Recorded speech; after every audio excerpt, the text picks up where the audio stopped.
Welcome to a new edition of the Neon Jazz interview series with committee leader for KC Jazz Alive, Steve Hargrave, on the 9th annual Spotlight Charlie Parker 2022 festivities. This annual 5-day celebration of the iconic jazz legend brings Kansas City under a very special microscope with visiting musicians, tours, talks, live gigs, and so much more. We cover the gamut of action going down in this final week of August 2022, celebrating a titan of a musician, a town, and forward progress in not only the jazz idiom, but in all of music. Dig this overview and interview. All right, Steve, hey, thanks for taking a minute out for Neon Jazz today. You bet. Glad to do it.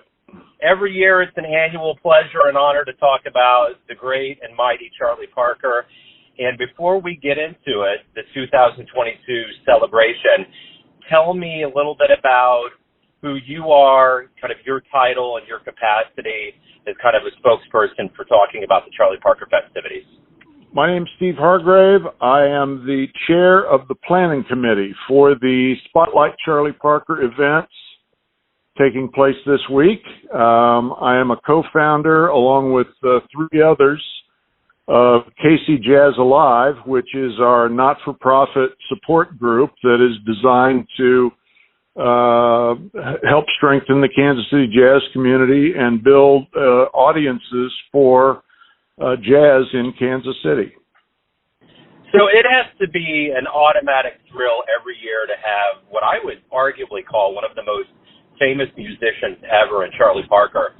The epicenter and pulse of this celebration of his birthday kind of centers around Kansas City and brings to life that idea and the truism that we are one of the cradles of jazz in the world. So talk to me just overall with kind of the slowing down of COVID, things opening up, feeling a little bit more like pre-2020, like we're going to have a year that is going to be full on celebration. How relieving and how much fun is this year as you plan this out going to be? Well, just as an example, we have an event tomorrow night, a panel of Charlie Parker experts that'll be discussing Charlie Parker's relationship to Kansas City. And at this point, we have 80 people that have gotten tickets to this event. It's a free event, but we like people to get tickets so we can have a better idea as to how many we might expect. Well, we've got 80 people so far that have committed for tickets. We didn't have half that many show up in 2020 because of the obvious risk that we were all trying to manage. So we definitely feel like things have opened up this year. They started opening up last year, but much more so this year. So we're certainly hopeful that will continue to build, and of course in years ahead, hopefully build back up towards maybe what we experienced in 2018, 2019. I always ask this, but I think there's always a myriad of opinions and ideas that go into this. But why is it paramount that the heralded jazz son of Kansas City gets celebrated every year? Why is it important that we remember this birthday and roll out the red carpet the way we do? Well, there are several reasons for that, and one that I think is kind of important is I believe jazz fans or music fans in Paris know more about Charlie Parker than music fans in Kansas City do. It's kind of like when you go to New York, nobody in New York has ever been to the Statue of Liberty, but all the tourists have. Well, it's kind of like that in Kansas City, that people coming into town go to 18th and Vine and go to jazz clubs, but people in Kansas City, not so much. So what we're trying to do is to help people understand why Charlie Parker is not just important for the history of jazz, but why he's important for the jazz that's being performed right now. Because what he did was end up creating a type of music that became the mainstream for the evolution of jazz from the 1950s through the 2000s, through the 2020s. And I think if people had a better understanding of that and what that actually means for the music, they couldn't help but be proud of the fact that the jazz innovator, second only to Louis Armstrong, who is a Kansas City native, who performed here, who came back here, who's buried here. I think if they had that appreciation, there would be more understanding and more participation in jazz events and listening to the music in live jazz venues around town. Well, the one thing that is very evident is that the music community, the jazz community, understands that. I mean, the most referenced person that I ever hear, if anybody wants to go back in time and see a musician or who they want to credit for the evolution of this craft, it's been Charlie Parker. So he is getting his due when it comes to those that are emulating and building on this idiom that he did so much for. When Diana Krall performed in Kansas City, I think it was maybe 6 months ago, probably 6 to 12 months ago, she mentioned during her performance that she was so thrilled to be in Kansas City, the home of Charlie Parker. When Charlie Watts was in town, when he was performing here with the Rolling Stones, he made a specific effort to visit the American Jazz Museum because he wanted to see how Kansas City celebrated Charlie Parker, because he was a big jazz fan. You know, the Beatles performed Going to Kansas City, which is really all about the jazz era in Kansas City. So there are a lot of things I think that we can be proud of if we understand who these people are and how to find out more information about them.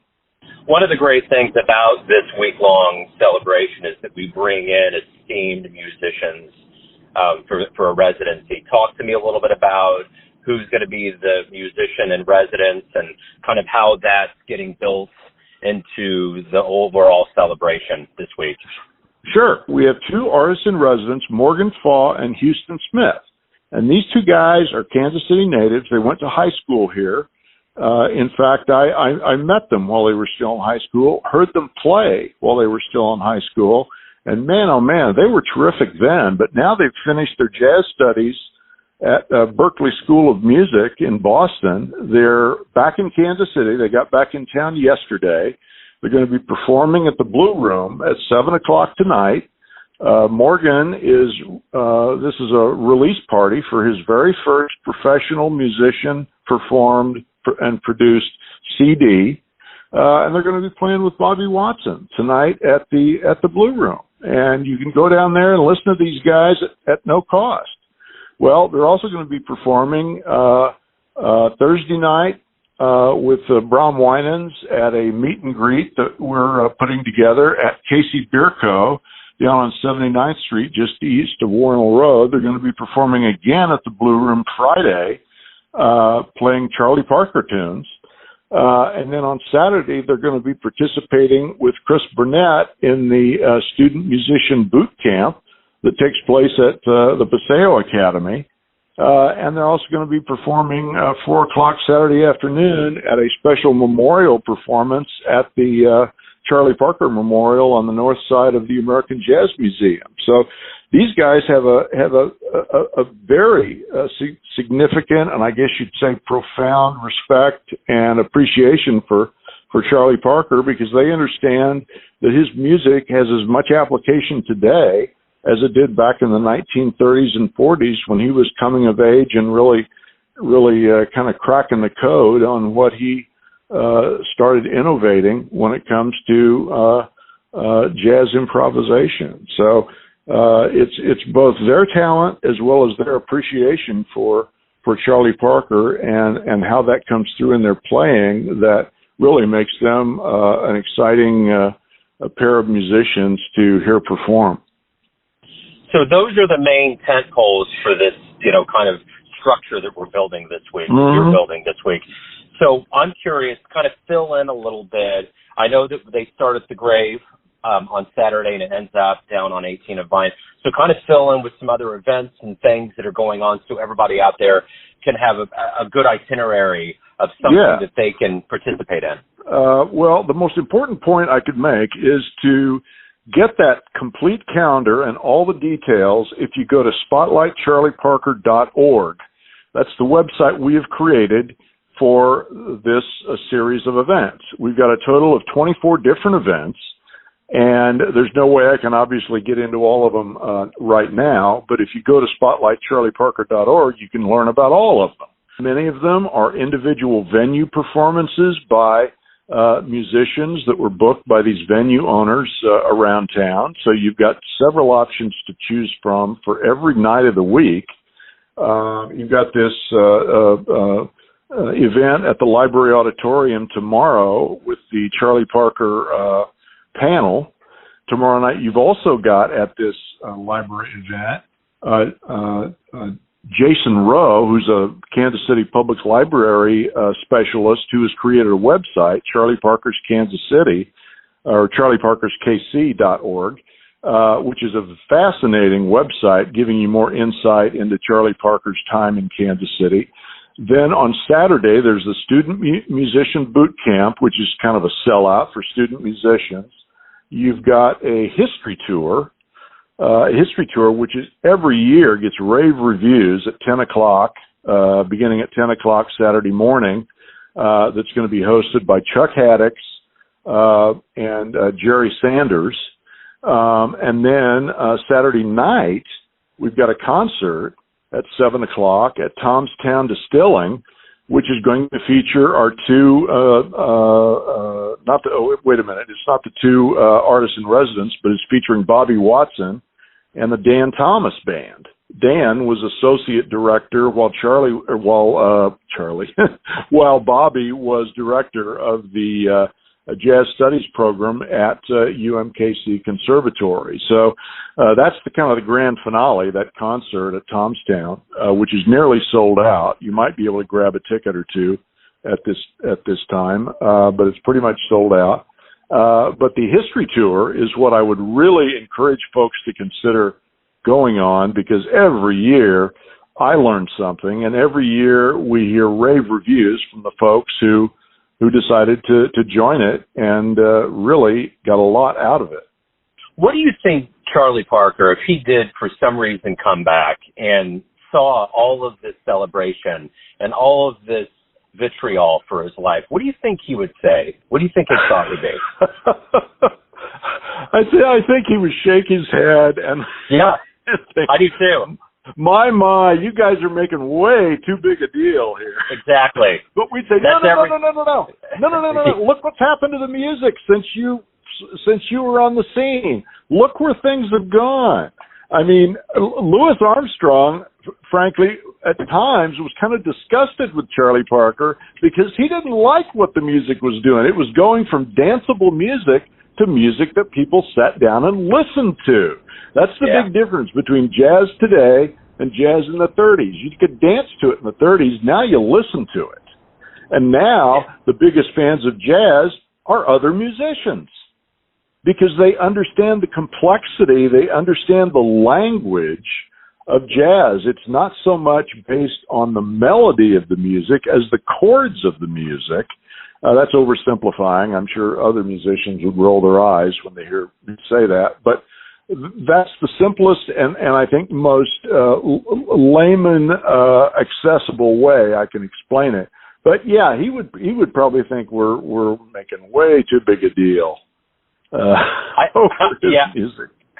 I would think so. You know, and in many of the interviews that I've had with people that have had firsthand accounts with Charlie Parker, the best thing that I ever heard was from the old vibraphonist Terry Gibbs. And I remember he said, it's like a spaceship came from outer space and dropped him down onto this planet because he's not from here. Like, I will never, ever forget that. Like, he just was, just like most people, you're so mystified at what you hear that he puts out there, it just doesn't even seem like it's a real thing that was created here on Earth. I think there's a lot of truth in that. Because I've read in numerous places that when musicians would hear him play, they would look at each other and say, what is he doing? He's doing something I've never heard before. Absolutely. Absolutely. Yeah. Well, the beauty, too, is that we have a very resident genius on Charlie Parker and Chuck Haddix, and I'm always amazed at just the little vignettes of story that he can put out here. So The Charlie Parker Punch is alive and well here in town with you and with everybody else that's planning and celebrating and keeping this tradition alive. So, Steve, thanks for taking a minute out today. I look forward to getting involved in what's happening, and I hope that not only Kansas Cityans, but people around the globe are ready to rock this year. Yeah, me too. Steve, thank you very much. I appreciate it. Thanks so much. Thanks for listening and tuning into another Neon Jazz interview, where we give you a bit of insight into the finest celebrations and gigs in New York City, Kansas City, and spots all over the world, giving fans all that jazz. For a full calendar of events, go to spotlightcharlieparker.org. And if you want to hear more interviews, go to Famous Interviews with Joe Domino in the iTunes Store. Visit Neon Jazz at youtube.com. And for everything Neon Jazz, go to the neonjazz.blogspot.com. Until next time, enjoy the jazz, my friends.